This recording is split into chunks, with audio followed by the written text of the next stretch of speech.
Gavin eventually came and But threw now in I there. must leave, and I will be taking the white stag with me. You're welcome to come, of course. Your skills as a hunter would be an asset to the court. The Nightmare Court? Who are they, and what are you doing? Gavin, the stag must go back to the Grove. Caithe is waiting for us there. No, my noble friend. The white stag is coming with me. Once we turn it to the nightmare, the stag will be a powerful weapon against the dream. It is a manifestation of hope and faith. In nightmare, it will be just the opposite. A creature of despair and hatred. Through its power, the pale tree will be freed of the chains forged by Ventari's tablet. A weapon? Gavin, this is wrong. The white stag is a peaceful creature. You can't turn it into something cruel. I can. We can. Come with me.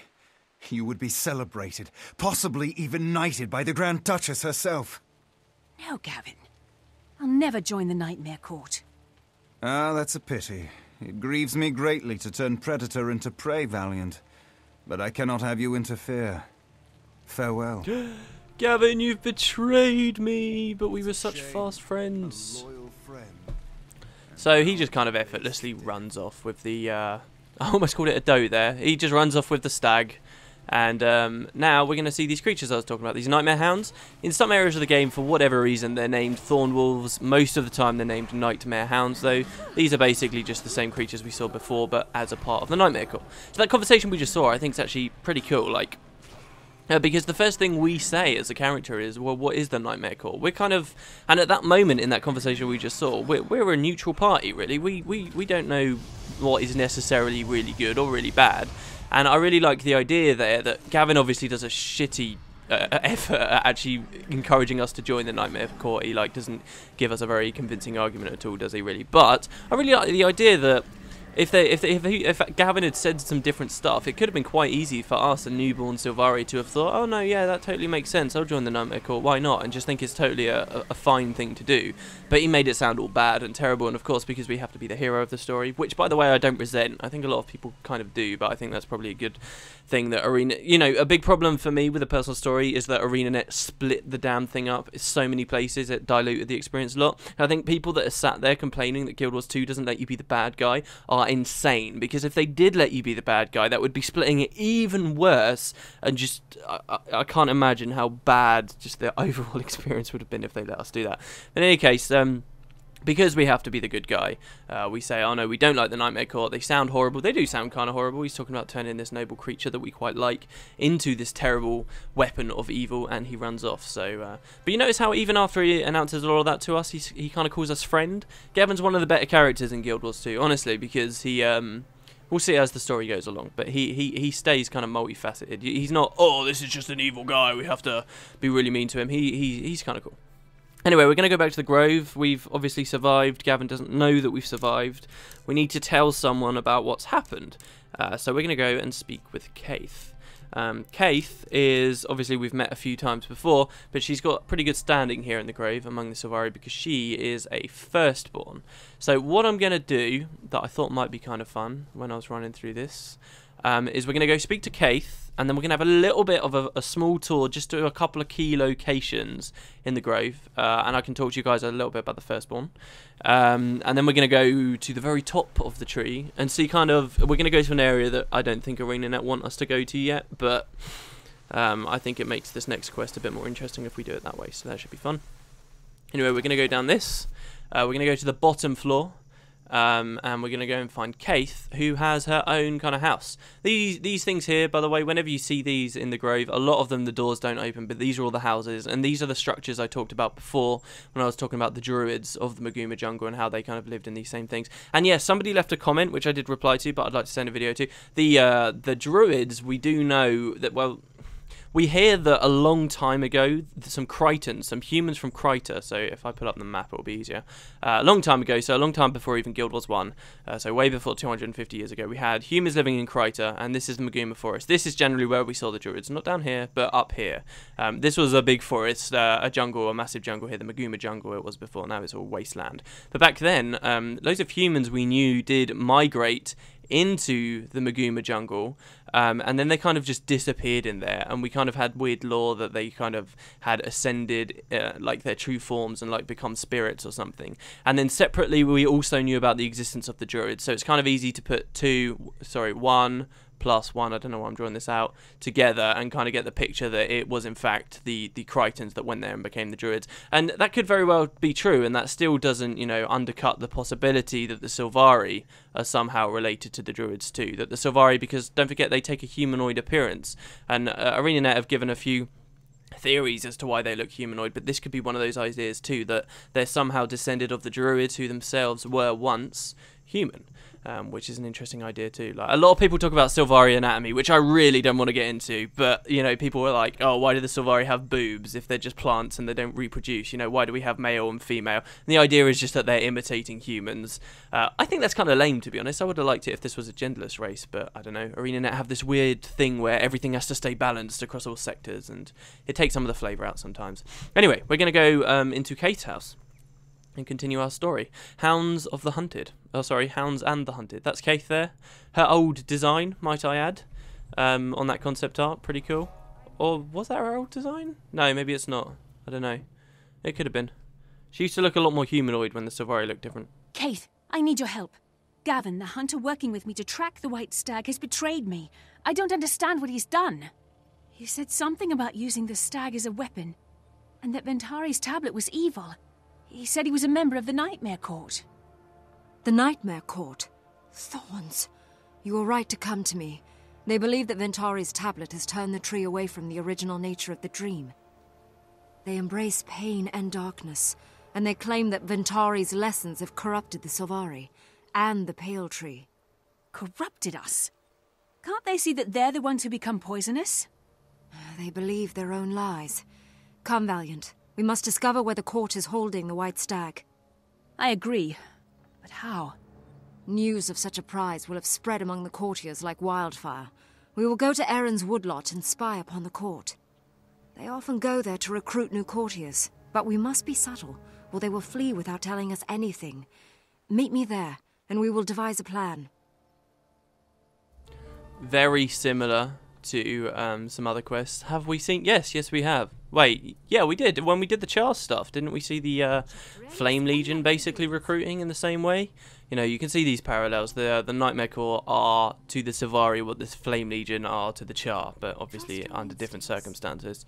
Anyway, hey Caithe, she says, I should have known that the Nightmare Court would be interested. If we don't rescue the White Stag, they could do serious harm. So, yeah, tell me about the Nightmare Court. We don't understand very much about them. What's going on? They are misguided Sylvari who claim Ventari's tablet restrains us. They turn their backs on the guidance of the Mother Tree. So, I do believe I talked about Ventari and the fact that he left these tenets that the Sylvari, as they were born into the world, saw and kind of adhered to. And they don't. The Nightmare Court don't believe in these. They think that that the Sylvari have been warped into something that's against their true nature, because they were, from the moment they were brought onto Tyria, they were taught to believe in these tenets from a long dead centaur that has no relevance on the real world anymore, and that the Sylvari would be free if they ignored the yoke of this thing. You know, all that stuff I was talking about earlier about how they're being so selfless when they could take everything in theory. You know, they were in a strong position, or very soon will be in a strong position. You know, the Nightmare Court don't see why they don't take advantage of that. And I think, you know, that's kind of smart for the new guys on the block. There's something to say for standing up for yourself and trying to do it the Nightmare Court's way, even though the game paints them to be very evil in doing so. Why would anybody do that? They believe that the tablet is a lie, as Caithe explains here, and has wrongly influenced the tree. They reject the teaching of the other races and intend to force nightmare on the rest of us. What do you mean, embrace nightmare? Enforce nightmare, embrace nightmare? There are dark corners in the dream, traumatic memories, evil impulses. They say that is our true nature, and they do as much as evil as possible in order to fill the dream with such things. So, This is an interesting line. Basically, the idea is that while Sylvari are alive, all their serious emotional moments kind of feed back into the tree, right? And this can impact the dream, and the newly born Sylvari may have had different experiences in the dream, darker experiences that mean as soon as they come out, they want to join the Nightmare Court straight away. You know, just as we saw this stag, it's affected us once we've got out. You know, if the Nightmare Court can feel darkness into the dream by torturing living Sylvari and so forth, so other newly born Sylvari come out with that experience, then their numbers will grow. But this line's interesting because it also seems to suggest that there have always been dark corners in the dream. Before maybe even the firstborn came out, the first Sylvari came out of the tree, there are dark corners in the dream. I know it doesn't explicitly say that, but that's an impression you get of it. And maybe that's the view of the Nightmare Court too, that these things have always been there, and that they were born into the Sylvari and they should be embraced somehow. Anyway, I dislike them already, but may I ask other questions? So it doesn't matter if you guys can empathise with them. You're not allowed to join them. So, as I say, it's not a bad thing. There's a bookshelf here as well. This bookshelf holds an eclectic collection of carefully arranged tomes, which is lovely. Okay, so we're going to head back on out. We've seen Caithe, and we're going to go and have a look at some other people's houses. I'm going to be right back, though, because I'm so thirsty. I've got a bit of a cold, to be honest, but I'll be right back. There we go. I just went downstairs and was honestly surprised to find that, like, most of the people in the house are still up. Like, I thought it was much later than it actually is. Anyway, so on the bottom floor we had Caithe's house here.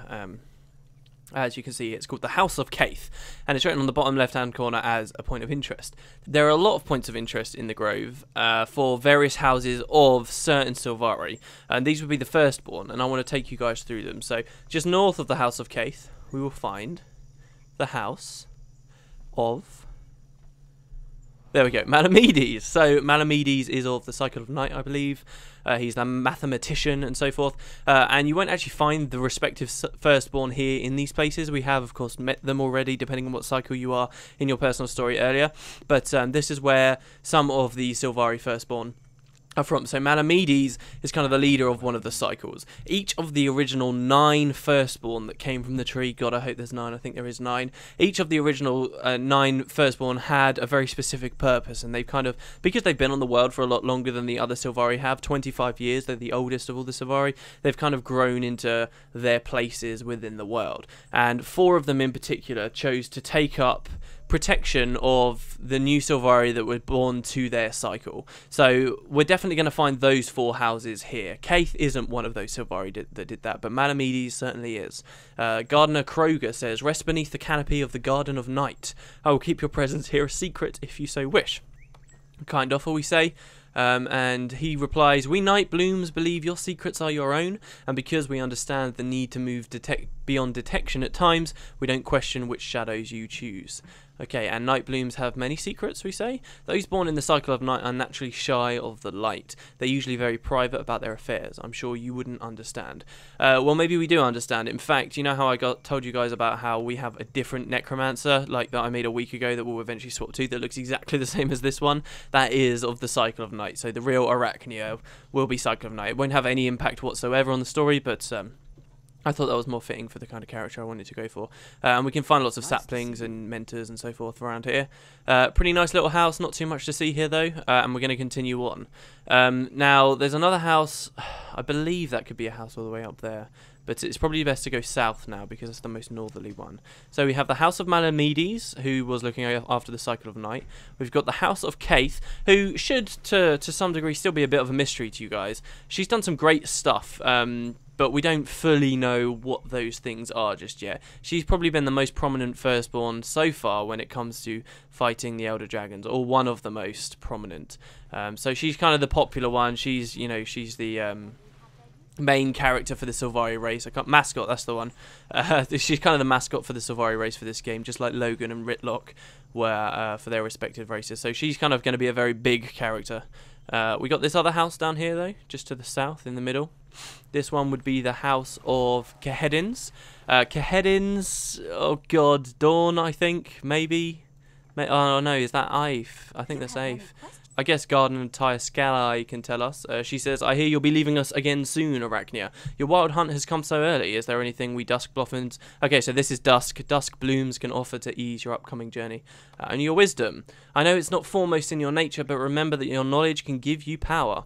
Always arm yourself first with it, and then with steel, shadows, or words. Okay, thank you, Dusk Gardener. So this person, of course, is looking after Kahedins is looking after Dusk. Then the cycle of Dusk. I can't really remember the nature of these Sylvari, but there you go. I'll have to be honest about it. We'll move on to the next Sylvari's firstborn's home. You know, I was actually kind of tempted when I was looking at this the other day to just kind of, I don't know, put up. You know, like I'm doing the lore videos. I would love to produce. If I could do art for myself, I would do a lot more videos kind of like that. And I would probably embellish a little bit, to be perfectly frank, on it if I did something like this. But I would love to do one just about the 9 firstborn and kind of the life that they lived as they came onto Tyrion, the significance of each of them, just so that people can attach a real story to the names and the faces, because I think that's what really helps people to remember these kind of weird facts.